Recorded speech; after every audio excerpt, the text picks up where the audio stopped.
Video शुरू करने के पहले एक क्विक रिमाइंडर, ये वीडियोस प्योरली एजुकेशनल पर्पसेस के लिए हैं। ये हमारे तरफ से किसी भी तरीके की रिकमेंडेशंस नहीं है, इसलिए हमेशा खुद की रिसर्च करें और वो चॉइस लें जो आपके लिए बेस्ट हो। Hi friends, welcome back to channel. दोस्तों, क्या आप भी बिलीव करते हैं कि जब बात इक्विटी म्यूचुअल फंड्स की आती है तो एसेट्स अंडर मैनेजमेंट यानी कि AUM मैटर करता है?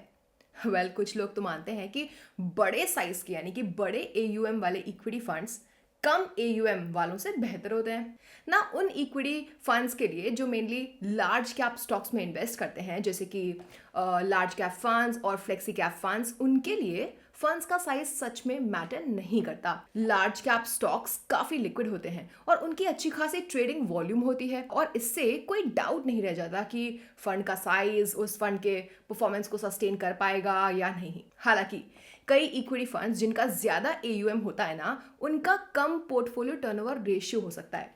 क्यों? ऐसा इसलिए क्योंकि उनका बड़ा साइज है। इनकी पोर्टफोलियो को बहुत फ्रीक्वेंटली चर्न करने यानी चेंज करने में रेस्ट्रिक्शन आती है, यानी कि बड़ा AUM रेस्ट्रिक्शन बनता है। लेकिन कुछ मिड कैप फंड्स और स्मॉल कैप फंड्स का एक कम AUM हो सकता है और साथ ही ज्यादा रिटर्न्स हासिल करने के लिए वो अपने पोर्टफोलियो को बहुत एग्रेसिवली चर्न करते हैं यानी चेंज करते हैं, और ऐसे फंड्स का एक बहुत हाई पोर्टफोलियो टर्नओवर रेशियो होगा। अब कई लोग इक्विटी फंड्स में इसलिए इन्वेस्ट करते हैं क्योंकि उनका बहुत बड़ा एसेट अंडर मैनेजमेंट होता है। लेकिन सच कहें तो इक्विटी म्यूचुअल फंड्स को सिलेक्ट करते वक्त यही एक सोल यानी कि इकलौता फैक्टर नहीं होना चाहिए। आपको साथ ही साथ फंड के ट्रैक रिकॉर्ड को देखना चाहिए, बोथ बुल मार्केट्स में और बियर मार्केट्स में। प्लस फंड की इन्वेस्टमेंट मैंडेट और स्ट्रैटेजी क्या है इसे देखना चाहिए, उसका एक्सपेंस रेशियोज क्या है, साथ ही इक्विटी फंड को पिक करते वक्त उनके क्रिटिकल रेशियोज को भी आपको देखना चाहिए। तो आइए आज ऐसे 5 इक्विटी फंड्स को देखते हैं जिनके एसेट्स अंडर मैनेजमेंट ने ₹50,000 करोड़ के मार्क को तोड़ दिया है। लेकिन रुकिए, इसके पहले कि हम वीडियो में जंप इन करें, अगर आपको ये वीडियो ऑलरेडी इंटरेस्टिंग लग रही हो तो प्लीज एक थम्स अप दे दीजिए। साथ ही इसे अपने नेटवर्क के साथ शेयर करिए और ऐसे इंसाइटफुल कंटेंट के लिए हमारे चैनल को सब्सक्राइब भी कर लीजिए। तो हमारे लिस्ट में सबसे पहला है HDFC बैलेंस्ड एडवांटेज फंड। इसके करंट एसेट अंडर मैनेजमेंट है ₹77,011 करोड़ के। अब बात करते हैं इस पोर्टफोलियो के टॉप 5 स्टॉक होल्डिंग की। ये है HDFC bank 6.04%, coal India limited 3.99%, NTPC at 3.45%, SBI 3.42%, ICICI bank limited 3.41% fund के पोर्टफोलियो का। अब बात करते हैं इसके टॉप 5 सेक्टर्स की, जो कि है bank 16.6%, finance 6.77%, power 5.48%, petroleum products 4.63% और कंस्ट्रक्शन 4.2% फंड के पोर्टफोलियो का। आइए इसके रिटर्न्स का कंपैरिजन कर लेते हैं इसके बेंचमार्क से। तो इस फंड ने अपने बेंचमार्क को 1, 3, 5, 10 इयर्स और शुरुआत से ही आउट परफॉर्म कर दिया है। चलिए अब बात करते हैं क्रिटिकल रेशियोज की। तो सबसे पहला है स्टैंडर्ड डेविएशन। दोस्तों, ये फंड के पोर्टफोलियो से निकलने वाले टोटल रिस्क को मेजर करता है और ये रिस्क को नापने का एक कॉम्प्रहेंसिव टूल है। HDFC बैलेंस्ड एडवांटेज फंड का स्टैंडर्ड डेविएशन है 11.55% का। Number 2 beta. तो ये फंड के रिस्क को बेंचमार्क के रिस्क के कंपैरिजन में नापता है। एक फंड जिसका बीटा 1 से कम है उसे जनरली मार्केट से कम रिस्की माना जाता है। अब इस फंड का बीटा 0.8 है, जो कि बताता है कि ये मार्केट से कम रिस्की है। तीसरा है शार्प रेशियो। तो ये ना फंड द्वारा जनरेट किए हुए रिस्क एडजस्टेड रिटर्न्स को नापता है।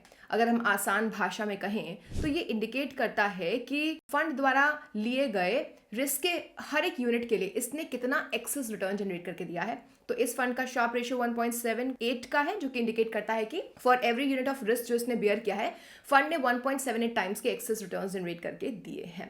अब हम बात करने वाले हैं पोर्टफोलियो टर्नओवर रेशियो की। तो यहाँ PTR नापता है कि एक म्यूचुअल फंड में पोर्टफोलियो की जो होल्डिंग्स हैं वो उसके फंड मैनेजर के द्वारा कितनी बार खरीदी बेची जा रही हैं। तो इस फंड का PTR है 14.27% का ही, जिसका मतलब है कि फंड मैनेजर पोर्टफोलियो होल्डिंग्स को बहुत ऑफन चेंज नहीं कर रहे हैं और फंड में जो स्टॉक्स हैं वो काफी कंसिस्टेंट रहे हैं। HDFC balanced advantage fund direct plan growth का एक्सपेंस रेशियो है 0.75% का। अब हम बात करने वाले हैं next SBI equity hybrid fund की। तो इसके करंट एसेट्स अंडर मैनेजमेंट है रुपीज 65,010 करोड़ के। बात करते हैं पोर्टफोलियो में टॉप 5 होल्डिंग्स की, तो वो है आईसीआईसीआई बैंक 6.96%, भारतीय एयरटेल 5.94%, इन्फोसिस 5.37% और Reliance industries 5.3%, HDFC bank 4.72% fund के पोर्टफोलियो का। इसके टॉप 5 सेक्टर्स की बात करें तो वो है financial services 32.09%, telecommunication 6.48%, health care 6.19%, services 5.94%, IT 5.37% fund के पोर्टफोलियो का। अब आइए इसके रिटर्न्स को कंपेयर करते हैं इसके बेंचमार्क से। तो इस फंड ने अपने बेंचमार्क को 3, 5, 10 इयर्स और शुरुआत से ही आउट परफॉर्म कर दिया है। आइए बात करते हैं क्रिटिकल रेशियोज की, जिसमें है स्टैंडर्ड डेविएशन। तो इस फंड का स्टैंडर्ड डेविएशन है 9.28% का। नंबर 2 बीटा, तो इस फंड के लिए है 0.75, जो इंडिकेट करता है कि ये मार्केट से कम रिस्की है। तीसरा कॉस्ट शार्प रेशियो इस फंड के लिए है 1.09 का। ये इंडिकेट करता है कि फंड ने 1.09 टाइम्स के एक्सेस रिटर्न्स दिए हर एक यूनिट ऑफ रिस्क के लिए। अब हम बात कर रहे हैं पोर्टफोलियो टर्नओवर रेशियो की। तो इस फंड का पीटीआर है 20% का, जिसका मतलब है कि फंड मैनेजर पोर्टफोलियो होल्डिंग्स को बहुत ऑफन तो चेंज नहीं कर रहे हैं, और अगेन पोर्टफोलियो में जो स्टॉक्स है वो फेयरली कंसिस्टेंट रहे हैं। SBI equity hybrid fund direct plan growth का एक्सपेंस रेशियो है 0.75% का।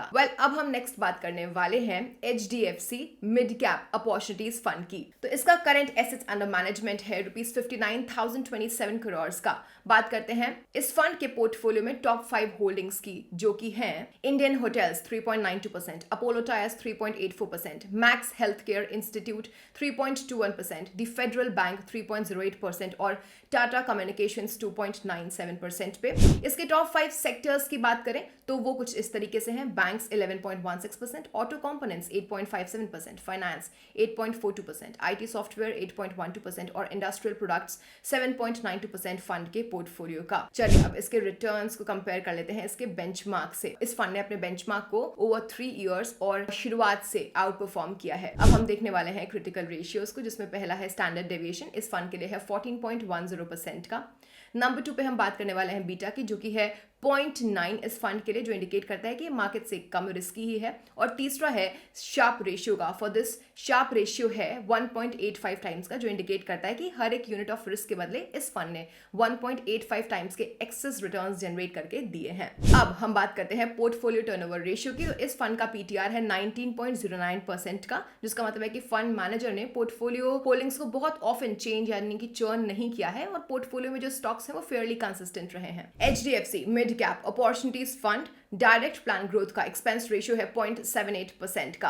अब हम बात करने वाले हैं ICICI prudential balanced advantage fund की। फ्रेंड्स, इसका करंट एसेट्स अंडर मैनेजमेंट है रुपीज 54,142 करोड़ का। इस फंड के पोर्टफोलियो की टॉप 5 होल्डिंग्स कुछ इस तरीके से हैं। ICICI bank 5.1%, TVS motor company 4.27%, HDFC bank 3.93%, Maruti Suzuki 3.67% और इन्फोसिस 3.43%।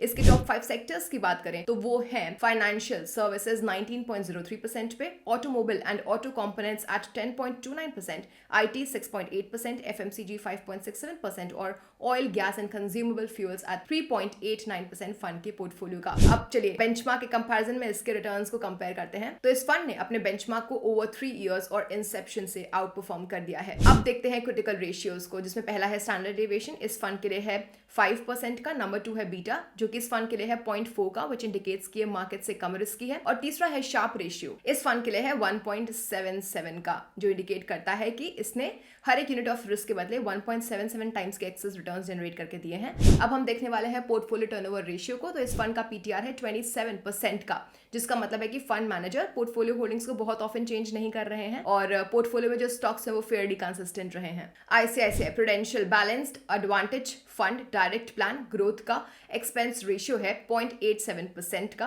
अब हम बात करने वाले हैं पराग पारेख फ्लेक्सी कैप फंड की। तो इसका करंट एसेट्स अंडर मैनेजमेंट है रुपीज 55,034 करोड़ का।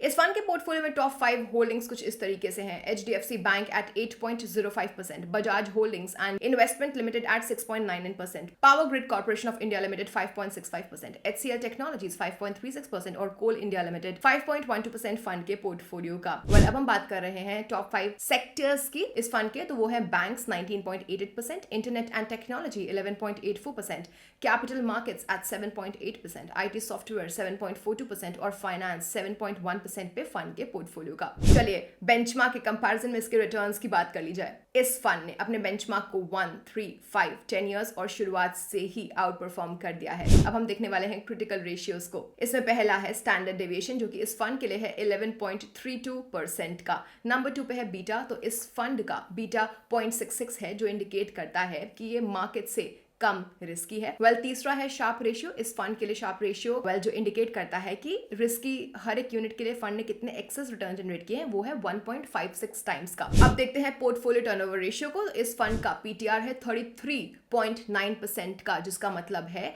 कि फंड मैनेजर पोर्टफोलियो होल्डिंग्स को बहुत ऑफन चेंज नहीं कर रहे हैं और पोर्टफोलियो में जो स्टॉक्स हैं वो काफी फेयरली कंसिस्टेंट रहे हैं। Friends, Parag Parekh flexi cap fund direct plan growth का एक एक्सपेंस रेशियो है 0.58% का।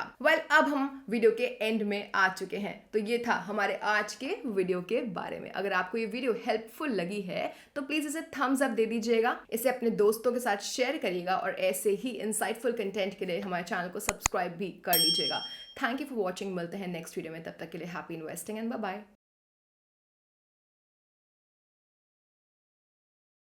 Mutual fund investment are subject to market risks. Read all the scheme-related documents carefully before investing. Mutual funds are not exchange-traded product, and Next Billion Technology Private Limited facilitates investment in mutual fund through BSE Star platform. Dispute with respect to mutual fund through our platform would have access to exchange investor redressal forum or arbitration mechanism.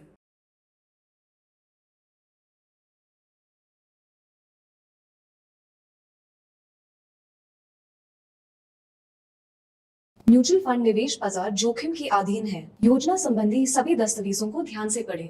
Mutual fund investments are subject to market risks. Read all scheme related documents carefully.